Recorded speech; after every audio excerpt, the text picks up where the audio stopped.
Firebombing is a bombing technique designed to damage a target, generally an urban area, through the use of fire, caused by incendiary devices, rather than from the blast effect of large bombs. Early in World War II, many British cities were firebombed.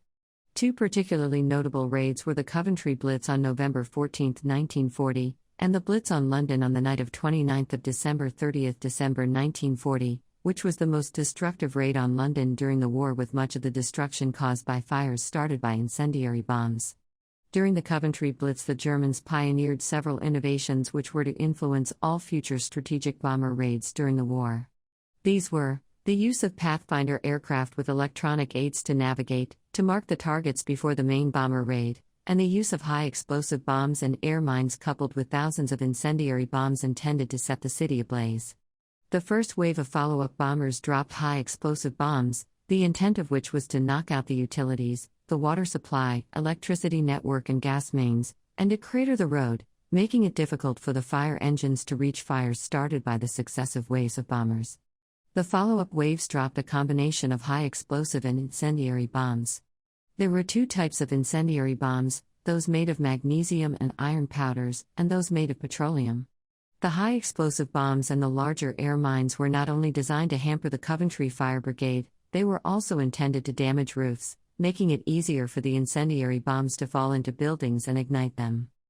The tactical innovation of the bomber stream was developed by the RAF to overwhelm the German aerial defenses of the Kamm-Ober line during World War II to increase the RAF's concentration and time over the target.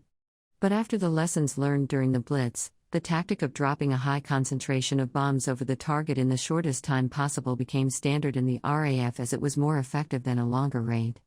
3. For example, during the Coventry Blitz on the night of 14/November 15, 1940, 515 Luftwaffe bombers, many flying more than one sortie against Coventry, delivered their bombs over a period of time lasting more than 10 hours. In contrast, the much more devastating raid on Dresden on the night of 13/14 February 1945 by two waves of the RAF Bomber Command's main force, involved their bombs being released at 22:14, with all but one of the 254 Lancaster bombers releasing their bombs within 2 minutes, and the last one released at 22:22. The second wave of 529 Lancasters dropped all of their bombs between 1:21 and 1:45.